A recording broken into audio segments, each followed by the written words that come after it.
Bismillahirrahmanirrahim.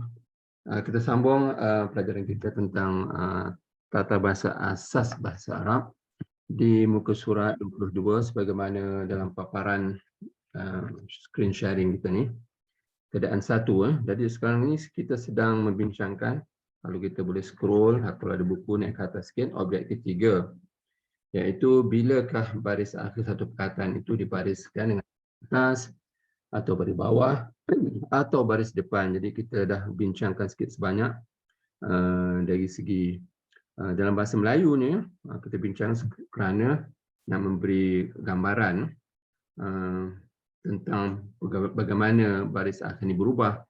Jadi sekarang ni dalam muka surat 22 ni, dan keadaan pertama dan satu, dan sampailah keadaan, saya tak silap saya, 8, kita nak bincangkan dalam bahasa Arab lah, dengan terjemahannya dalam bahasa Melayu. Jadi dalam pelajaran kedua ni, kalau kita boleh lihat objektif dia, kita refresh balik ya. Kita boleh lihat objektif dia. Kita lihat di awal. Jadi objektifnya ada 3 sebenarnya. Jadi kita dah, yang pertama kita dah buat ya, iaitu yang pertama penting kerana nak belajar bahasa Arab ni, kita perlu tahu apa yang disebut rukun ayat. Iaitu dalam tiap-tiap ayat, dia kena ada sesuatu yang kita ceritakan tentangnya dan sesuatu yang menceritakan tentang perkara itu. Kerana bahasa Arab, baris akhir kedua-dua perkataan atau ungkapan ini akan dibariskan dengan baris depan. Jadi itulah yang perlu pelajar yang mula-mula ataupun peringkat awal ni, kita kena sentiasa berfikiran begitu. Maksudnya dalam satu ayat bahasa Arab tu, tak kisahlah doa ke ataupun Al-Quran, hadis, kita kena sentiasa fikir ni cerita pasal apa ni. Dan apa cerita dia. Kalau angkat takbir tu, Allahu Akbar, cerita pasal apa ni? Cerita pasal Allah. Apa ceritanya? Akbar, maha besar. Itu yang paling simple lah, itu pasal sebutannya Allahu Akbaru pada depan. Dan semualah kalau kita lihat teks ataupun ayat dalam bahasa Arab, begitu dia punya sifatnya. Jadi menceritakan tentang suatu dan ada ceritanya, dan kedua-duanya ini baris akhirnya akan dibariskan dengan baris depan. Itu ialah kaedah yang umum. Walaupun tak nafilah ada kaedah yang detail yang kita insya-Allah boleh bincangkan lagi kemudian. Jadi itu yang objektif pertama yang kita telah buat, iaitu kita dah faham konsep atau apa yang dimaksudkan rukun ayat itu. Kemudian selain daripada rukun ayat itu, ada perkara-perkara yang menghuraikannya. Menghuraikannya dihurai dari aspek masa, dari aspek tempat, dari aspek sebab, dari aspek keadaan. Kalau ada kata kerja, objeknya. Kalau ada makan, ada benda yang kena makan. Jadi huraian-huraian ni pada umumnya baris akhirnya baris atas. Kecuali kalau ada satu perkataan yang menyebabkan baris akhir perkataan selepasnya dibariskan dengan baris bawah. Jadi itulah 3 kaedah ni. Iaitu rukun ayat baris depan, selain daripada rukun ayat yang huraiannya baris atas, dan kalau ada huruf atau perkataan seperti min, ila, li, iaitu lillah contohnya, alhamdulillahi, dan perkataan-perkataan lain yang berfungsi menyebabkan perkataan selepasnya baris akhirnya mesti dibariskan dengan baris bawah. Jadi itulah gambaran umum kenapa, bagaimana baris-baris ini berubah. Jadi kita dah huraikan objektif kedua, dah huraikan perjumpaan yang lepas. Sekarang ni kita masuklah ke objektif kita yang ketiga, iaitu kita nak buat, bukan nak kata praktikal, tapi maksud kita nak tengoklah dia punya bahasa Arabnya bagaimana, kalau teks Arabnya. Jadi kita boleh pergi balik ke muka surat 22 untuk kita teruskan perbincangan kita. Jadi, dan kalau dalam perbincangan ni kalau ada masalah, kita terus tanya, insya-Allah kita biarkan benda ni jelas. Kita tak naklah kita cepat-cepat sangat. Tak jelas pun kita KIV. Jadi biar benda yang kita nak baca ataupun kita bincang depan ni dia jelas. Berikut adalah beberapa contoh huraian agihan 3 baris ini. Keadaan pertama, baris akhir depan, satu perkataan tu baris akhir dan baris depan, untuk menunjukkan fungsi perkataan sebagai subjek atau predikat. Maksudnya cerita tentang apa cerita itu sajalah. Jadi ini bahasa Arab begini ya. Jadi kalau kita lihat bahasa Melayunya, sekolah itu cerita pasal apa? Sekolah itu. Apa ceritanya? Besar. Jadi kalau jadikan bahasa Arab ni, sekolah itu pada akhirnya kena baris depan lah. Sekolah itu besarun, macam itulah. Tapi bahasa Arabnya sekolah itu disebut al-madrasah. Tapi baris akhir ni, al-madrasatu ataupun al-madrasata ataupun al-madrasati. Jadi, oleh kerana dari segi makna kita dah nampak, sekolah itu besar. Maksudnya cerita pasal sekolah lah ni. Tak ada perkataan lain lagi. Jadi kita faham bahawa kena sebut al-madrasatu. Kenapa dia baris satu? Sebab ada alif lam di awalnya.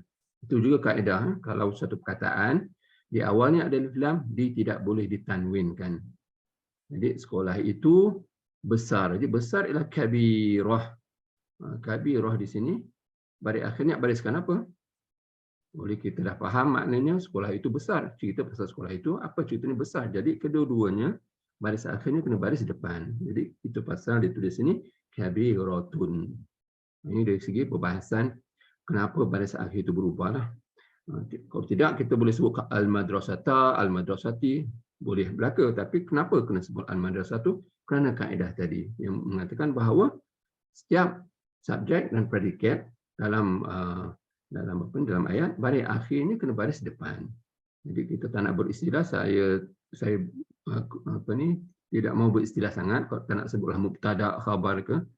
Cerita pasal apa ceritanya, itu jelah yang ini bagi saya mudah sikitlah untuk peringkat awal ni.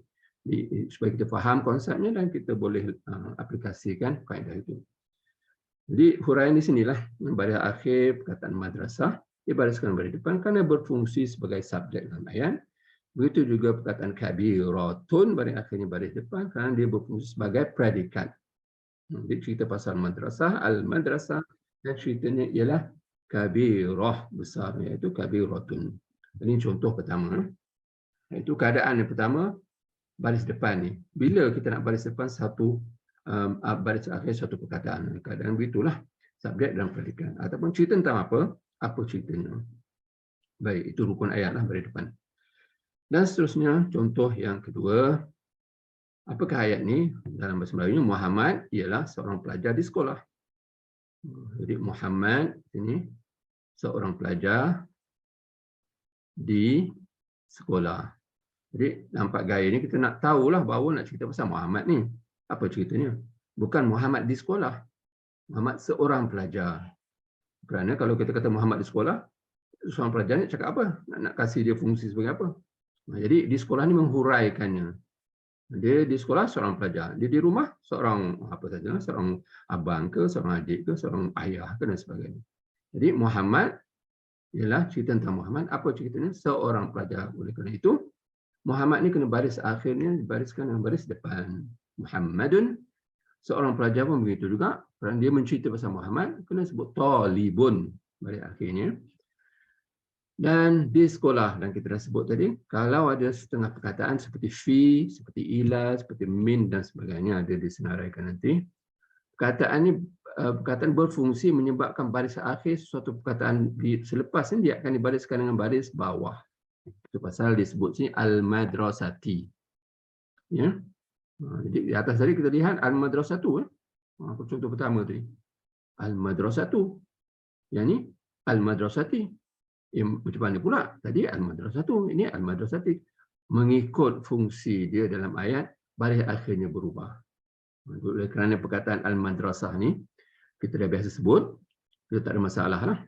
Tapi memang berlaku, ada pelajar tanya, mistaratun atau mistarah dimatikan, ataupun mistaratin.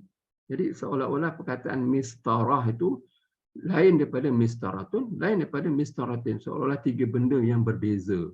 Sebenarnya benda yang sama. Tapi oleh kerana di dalam ayat nanti, disusun perkataan dalam ayat, baris akhirnya akan berubah. Jadi ini ialah contoh kedua, iaitu huraiannya beginilah. Baris akhir perkataan Muhammad mesti dibariskan depan, dan talibun itu dibariskan baris depan juga, tapi fungsinya berbeza sikit. Muhammad ni ialah subjek ataupun cerita tentang Muhammad, dan talib ni dia baris depan juga, tapi dia menceritakan tentang Muhammad, iaitu dia predikat ataupun apa ceritanya talib seorang pelajar. Yang nombor tiga tu kalau mengikut Melayunya bahasa Arab, bahasa Al-Quran. Simpelnya bahasa Arab, bahasa Al-Quran. Jadi cerita pasal apa kan? Kita pasal bahasa Arab tu. Apa ceritanya? Ialah bahasa Al-Quran. Jadi bahasa Arab tu baris akhirnya kena baris depan. Al-lughatu. Ini ada dia punya perbincangan dikategori sebagai sifat. Itu kemudian insya-Allah kita akan bincangkan. Sifat ni kena samalah dengan sebelumnya.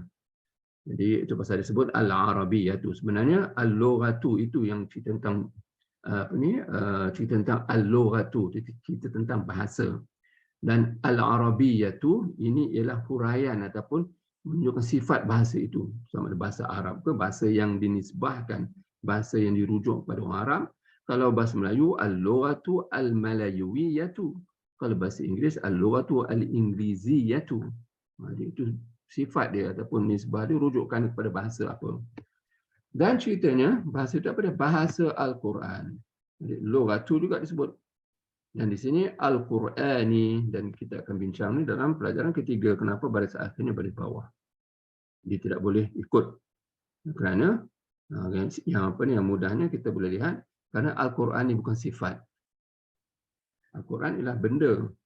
Jadi kalau dia bukan sifat, dia tak boleh ikut sebelumnya. Kerana sifat mengikut kaedah, sifat mengikut sebelumnya. Jadi Al-Quran ni ialah nama saja, dia bukan seperti panjang, pendek, tinggi, rendah, besar, kecil, itu ialah sifat. Jadi di sini sebabnya kenapa al-lughatu di baris akhirnya dibariskan dengan baris depan, kerana kita menceritakan tentang. Dan apa ceritanya? Bahasa Arab, bahasa Al-Quran. Jadi ceritanya bahasa juga. Tapi di sini berbeza dengan bahasa Arab dan bahasa Al-Quran. Dua benda yang berbeza. Ya, kerana apa? Kerana ada al-arabiyyah tadi menyebabkan bahasa itu berbeza sikit dia punya makna. Kemudian disebabkan oleh Al-Quran selepas al-lughatu ini menyebabkan maknanya berbeza sikit. Jadi itu contoh yang ketiga. Bahasa Arab ialah bahasa Al-Quran. Orang Arab tak sebut ialah. Tak ada ialah, dia memadai dah. Al-lughatu al-arabiyyatu lughatul Quran. Bahasa Arab, bahasa Al-Quran dah memadai dah untuk menunjukkan bahawa ini ialah subjek predikat. Dia tak perlu sebut ialah. Bahasa Melayu kita olah dia, kita letaklah ialah supaya lebih jelas. Baik, jadi ini huraiannya samalah. Baris akhir perkataan al-lughatu di baris depan kerana fungsinya sebagai subjek ataupun kita menceritakan tentang. Samalah dengan yang contoh nombor 2 dan yang pertama tadi. Baik, ini ialah keadaan pertama. Kenapa baris akhir satu perkataan dibariskan dengan baris depan, iaitu apabila subjek dan predikat. Subjek dan predikat. Jadi baris akhirnya kena baris depan. Baik. Nombor 2 pula. Ada keadaan kenapa baris akhir satu perkataan dibariskan dengan baris depan, tetapi fungsi ini bukannya subjek predikat, diistilahkan sebagai pelaku. Dia yang melakukan sesuatu perbuatan. Contohnya begini ya. Sekarang bahasa Arab, kita boleh mulakan ayat dengan kata kerja. Jadi kalau bahasa Arab ni kita boleh kata, ia belajar Muhammad di sekolah. Itu memang ayat yang perfect dalam bahasa Arab. Dia tidak bengkok, tidak rasa janggal. Tapi bahasa Melayu tak boleh cakap macam tu. Ia belajar Muhammad di sekolah. Tak boleh, rasa pelik. Rasa macam tak kena tu struktur perkataan tu ataupun susunan perkataan tu tak kena. Tapi bahasa Arab boleh. Ini memang boleh diterima lah. Memang bahasa Arab lah ni. Memang ayat bahasa Arab. Baik, ditulisnya beginilah. Ia belajar Muhammad di sekolah. Jadi sekarang ni yang belajar tu siapa? Jadi kalau ada ayat yang ada kata kerja dulu, sentiasa kita di pemikiran kita sebagai peringkat awal ni, kita tanya siapa yang buat perbuatan ni? Dia belajar. Siapa yang belajar ni? Okey. Yang belajar tu pada akhirnya kena baris depan. Itu pasal lah perkataan Muhammad pada akhirnya dibariskan dengan baris depan. Jadi yadrusu, ataupun kita boleh matikan juga, tak ada masalah. Yadrus, boleh kata begitu. Muhammadun fi al-madrasati. Jadi inilah fungsi yang kedua ataupun fungsi yang ketiga, iaitu apabila satu perkataan dalam ayat berfungsi sebagai pelaku sesuatu perbuatan dalam ayat itu, pada akhirnya mestilah dibariskan dengan baris depan. Jadi kalau tidak, dia akan tak kena lah walaupun kita faham maknanya, tapi dari segi tata bahasa tak kena. Dia tidak mengikut tata bahasa yang digunakan oleh orang Arab. Kalau kita boleh juga sebut ya durusu Muhammadan fil madrasah, tapi orang dengar tu dia fahamlah, tapi tata bahasa ni tak kena. Jadi ini contoh keadaan yang kedua, iaitu dia di baris akhir satu perkataan dibariskan dengan baris depan apabila dia berfungsi sebagai pelaku sesuatu kata kerja. Baik, ini huraian inilah. Baris akhir perkataan Muhammad dibariskan dengan baris depan kerana ia berfungsi sebagai pelaku bagi kata kerja yadrusu ataupun yadrus yang berarti belajar, ia belajar. Seterusnya, keadaan ketiga, baris atas pula. Tadi ada tiga lah, kita boleh kata pada kaedah umumnya ada tiga keadaan dia di mana suatu perkataan dalam ayat tu baris akhirnya dibariskan baris depan. Kita tidak mau mendetail lagi, kita nak tahu gambaran umum je dulu. Dia sebagai subjek, predikat, kita lihat semula biar mantap ataupun biar kita jelas perkara ni.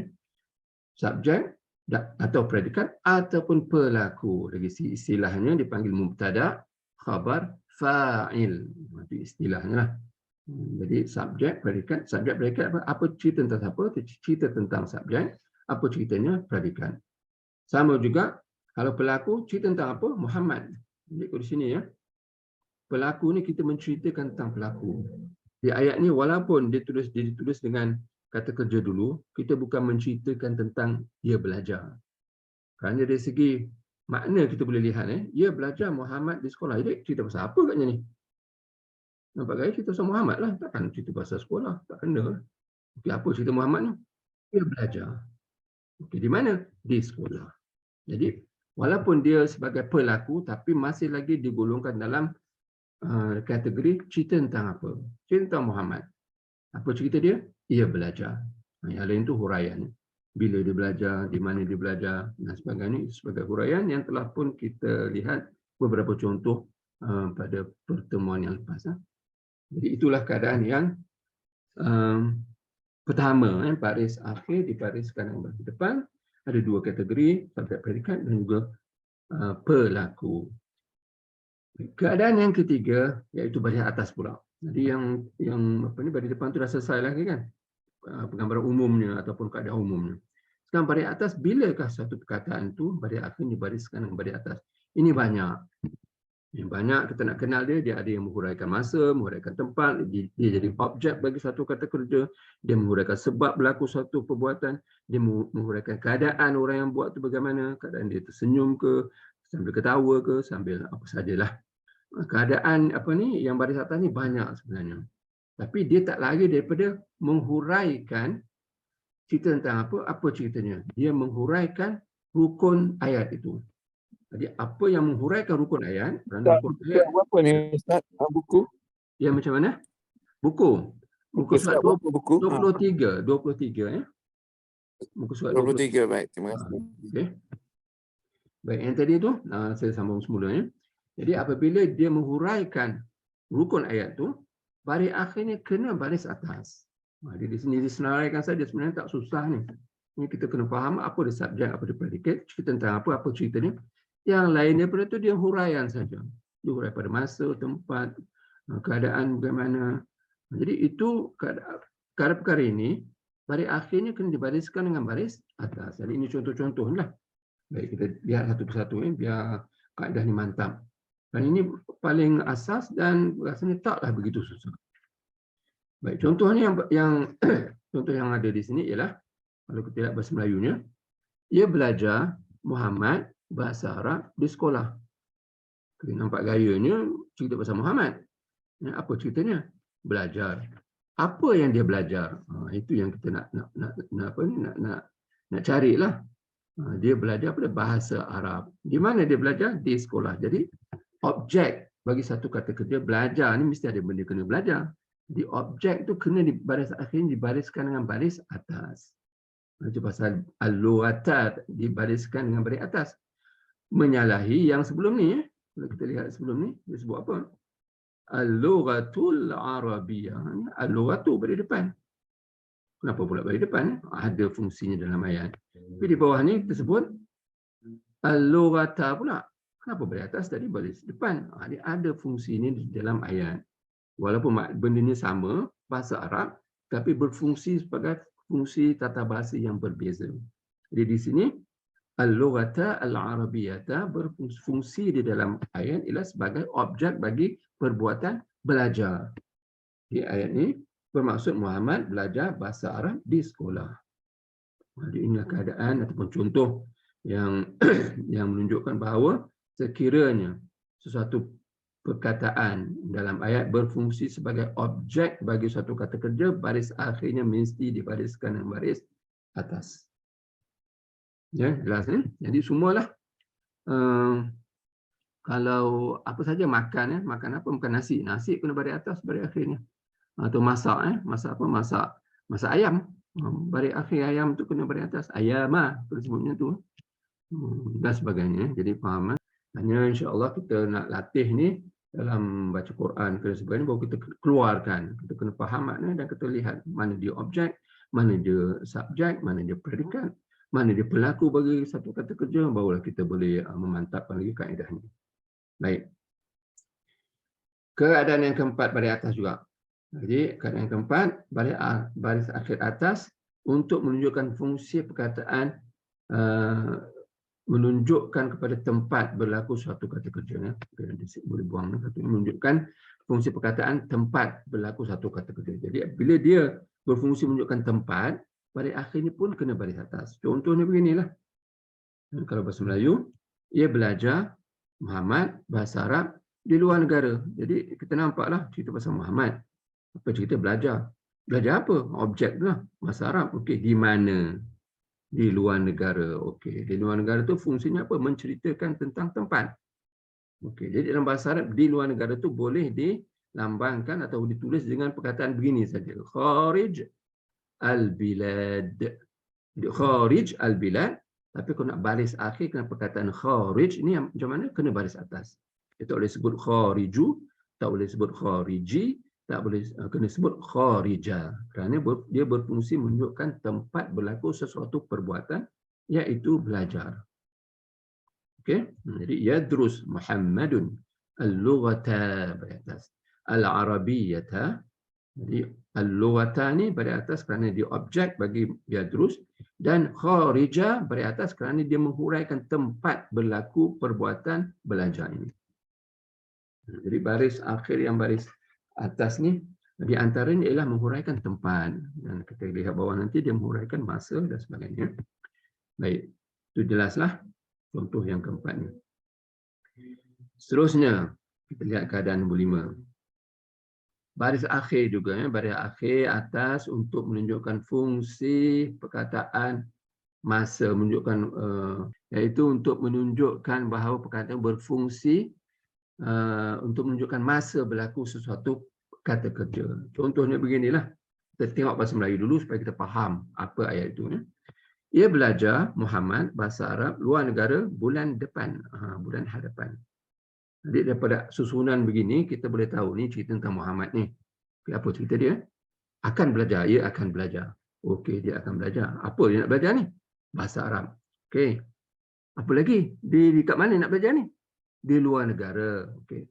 Bulan depan agaknya berfungsi sebagai apa? Masa. Bila nak start belajar ni? Bulan hadapan.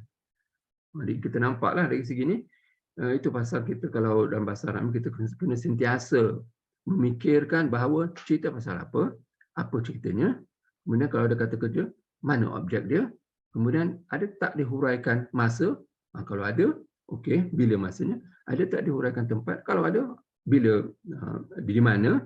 Jadi kenapa kita kena fikir begitu? Kerana baris akhir ini nak diletakkan baris atas ke, baris bawah ke, baris depan, itu menuntut seorang pelajar yang nak belajar bahasa peringkat awal ni supaya dia sentiasa berfikir begitu. Tapi kalau kita dah advance sikit ataupun dah berlanjut nanti insya-Allah, kita tak perlu fikir sangatlah pasal benda tu akan jadi oleh kerana dah biasa, jadi kita automatik kita tahulah ini menunjuk masa, ini menunjukkan tempat, jadi kita tak perlu berfikir sangat. Peringkat awal ni kita terpaksa dulu supaya konsep ni jelas bagi kita. Tidak, kita tak tahulah kenapa baris akhir itu berubah. Kita akan hafal saja. Bila hafal saja, kita sebut, kita ditanya, Kenapa baris syahra ni? Kenapa tak syahru? Dalam Quran kan syahru Ramadan alladhi unzila fihi al-Quran. Quran syahru. Ni kenapa awak sebut syahra? Jadi kita tak boleh jawab. Kita faham, kita hafal aja. Jadi kalau kita dah tahu keadaan, kita boleh jawab. Syahra menunjukkan masa. Maaf, boleh kan? Masa. Yang keadaan 4 tu, tempat kan? Khorijal Biladi tu mengapa baris bawah yang biladi? Baik, al-biladin di pada bawah ni kita akan huraikan dengan detail nanti insya-Allah pada pelajaran ketiga. Tapi sekarang ni kalau sebagai jawapan umumnya ialah sekarang ni kharija al-biladi, dua perkataan yang berfungsi sebagai satu benda lah. Bilad ini, perkataan nombor 2 ni, dia bukan sifat yang pertama. Perkataan bilad ni adalah negeri. Ya. Adakah negeri itu sama seperti panjang, pendek, besar, kecil? Tidak. Pasal panjang, pendek itulah sifat. Besar, kecil pun sifat. Ini negeri. Negeri bukan sifat, dia adalah nama. Apabila ada dua perkataan. Ini dua perkataannya. Luar negara, luar negeri. Apabila ada dua perkataan, kaedahnya. Perkataan nombor 2 tu, al-bilad tu, kalau dia bukan sifat, baris akhirnya kena baris bawah. Wajib. Wajib fardu ain dalam bahasa lah. Okey, contoh lain Contoh yang kedua bulan al-qadim maknanya akan datang. Jadi akan datang tu bersifat. Bulan yang mendatang, bulan yang akan datang. Jadi apabila dia sifat, dia tidak dibariskan dari bawah. Dalam ayat pun dah ada lah. Apabila ni sifat al-qadim ni dari segi istilahnya dia dikategorikan sebagai sifat. Jadi apabila dia sifat, dia kena ikut baris sebelum perkataan sebelumnya, pada akhir perkataan sebelumnya. Dia oleh kerana bulan yang akan datang, bulan yang mendatang, sifatlah tu. Yang akan datang, yang telah pergi, semua sifat kan. Jadi apabila bulan ini, asyahra baris akhirnya baris atas, dia pun kena baris atas. Ini ada kaedah, nanti kita akan detail dalam pelajaran bertiga. InsyaAllah. Okey, rasanya jawapan ini permulaan ini okey ya. Maksudnya perkataan nombor 2 ni, kalau dia bukan sifat, automatik baris akhirnya kena baris bawah. Ya? Itulah. Baik, kita teruskan ya. Jadi apa tadi? Jadi kita lihat ya, ayat ni ia akan belajar Muhammad, bahasa Arab, luar negara, bulan hadapan. Jadi cerita pasal Muhammad, apa ceritanya? Ia akan belajar. Apa dia nak belajar? Itu objek lah. Bahasa Arab. Di mana dia nak belajar ni? Di luar negara. Bila dia nak belajar ni? Bulan hadapan. Jadi kita lihat perkataan seperti asyahra kena baris akhirnya baris atas. Dan kharija kena baris akhirnya baris atas. Kerana kedua-duanya menghuraikan asas rukun ayat. Rukun ayat itu. Menghuraikan Muhammad akan belajar. Dihuraikan dengan di mana dia akan belajar dan dihuraikan bila dia akan belajar. Jadi itu yang yang perlu kita jelaskan daripada awal ni. Kita perlu mantapkanlah konsep-konsep ini. Kerana bahasa Arab ada baris akhir. Baik, tak apa, kita insya-Allah banyak lagi contoh-contoh, nanti kita akan lebih mudah lagi untuk memahami konsep ini.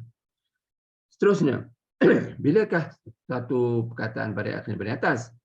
Apabila dia menunjukkan cara atau keadaan sesuatu ketika berlaku suatu kata kerja. Jadi ini ayat dalam bahasa Arab.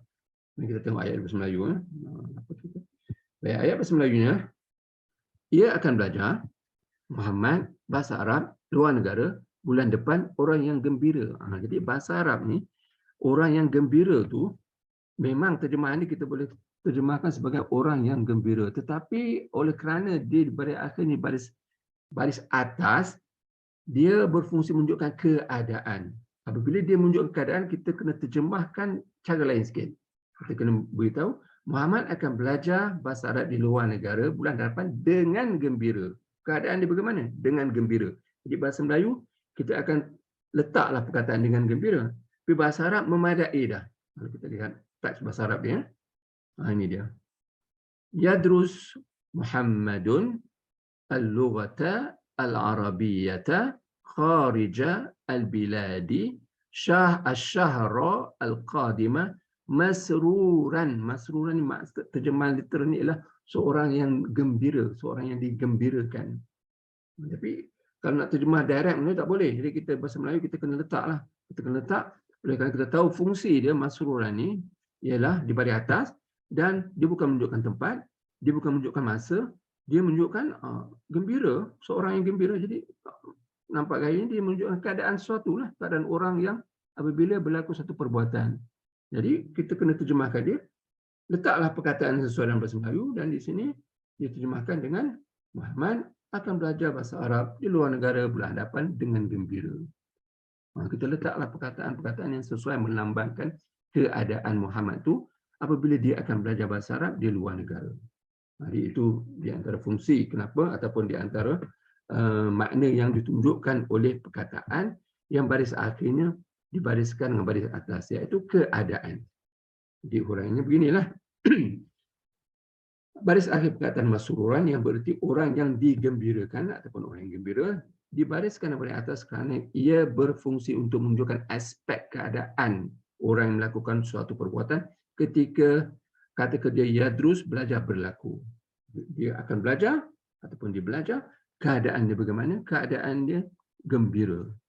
Jadi kita letak dalam bahasa Melayu sambil gembira ataupun dalam keadaan gembira, apa sajalah yang sesuai.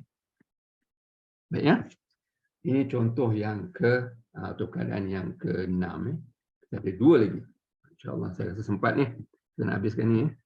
Pasal jam saya ni, Zoom ni akan berhenti lagi 5 minit, 4 minit lebih. InsyaAllah kalau kita tak berhenti, kita sambunglah. Pertemuan akan datang ni, kita nak habiskan pelajaran nombor 2 ni. Tapi kita buatlah dulu apa yang sempatnya. Dan kita ada sesi yang kedua untuk perbincangan umum nanti, insyaAllah. Baik, kaedah nombor 7. Baris akhir atas untuk menunjukkan fungsi perkataan sebab. Menunjukkan sebab berlaku. Jadi kalau ada sebab sesuatu perbuatan, baris akhir pun kenalah dibariskan dengan baris atas. Contohnya begini. Ia akan belajar Muhammad, bahasa Arab, luar negara, bulan hadapan, orang yang digembirakan, menuntut bagi ilmu. Itu kalau terjemahan daripada bahasa Arab tu itulah. Dia punya terjemahan ni menuntut bagi ilmu. Jadi agaknya menuntut bagi ilmu ni apa agaknya fungsi dia? Menunjukkan sebab lah untuk menuntut ilmu. Dari bahasa Arab tulis menuntut bagi ilmu. Itu struktur bahasa Arab lah, tak boleh dipersoalkan. Ya. Jadi itu pasal menuntut ni talaban, penuntutan. Talaban tu maknanya penuntutan, kena balik atas. Sekarang dia menguraikan sebab. Tak tuntut apa dia? Bagi ilmu. Jadi, menuntut ilmu lah kalau kita nak terjemahkan. Muhammad akan belajar bahasa Arab di luar negara bulan hadapan yang gembira untuk menuntut ilmu. Dia tak adalah kita nak terjemahkan untuk menuntut ilmu. Bahasa Arab dia kata penuntutan. Talaban ni maknanya penuntutan. Lil ilm maknanya untuk ilmu. Jadi menuntut bagi ilmu. Kita boleh terjemahkan begitulah kalau nak diterjemahkan literal. Jadi itu pasal baris akhirnya dibariskan dengan baris atas kerana dia menunjukkan sebab berlaku belajar ni. Ataupun dia belajar ni. Muhammad ni belajar. Apa nak belajar? Bahasa Arab. Di mana? Luar negara. Bila? Bulan depan. Keadaan ni macam mana? Oh, dia gembira. Seronok. Kenapa dia nak belajar tu? Untuk menuntut ilmu. Jadi inilah fungsi. Satu lagi fungsi iaitu sebab berlaku satu kata kerja. Jadi ada 7 dah sekarang. Nombor 8 ni bukan baris atas. Di baris bawah pula. Iaitu dia ditulis selepas huruf pembaris bawah yang tadilah kita dah sentuh sikit tadi. Jadi di sini kita akan dapati ayat yang serupa juga. Tetapi talaban tadi kerana menuntut li tadi. Li itu iaitu bagi ilmu. Jadi itu pasal dia kena tulis lil ilmi. Mim itu kena baris bawah kerana ada huruf li tu. Li maknanya untuk. Ataupun bagi. Tuntut untuk ilmu. Tuntut bagi ilmu. Jadi untuk ilmu lah tu kalau kita terjemahkan. Ia akan belajar Muhammad bahasa Arab di sebuah universiti luar negara bulan hadapan orang yang digembirakan menuntut bagi ilmu. Jadi sekarang ni kita punya contoh yang kedua ni ataupun yang pertama ialah kataan ini. Kenapa jami'ah ini baris akhir ni pada bawah? Kerana dia ada fi sebelumnya. Jadi fi jami'ah tu fi pun menunjukkan bahawa perkataan selepasnya baris akhirnya kena baris bawah. Jadi itu boleh kita boleh. InsyaAllah kita akan pada pertemuan akan datang kita akan ulang lagi insyaAllah. Kerana masa sekarang kurang pada 9 minit ni. Jadi saya rasa kita memadailah setakat ni. dan kita akan rehat untuk selama 5 minit insya-Allah, dan kita akan sambung pada sesi kedua insya-Allah.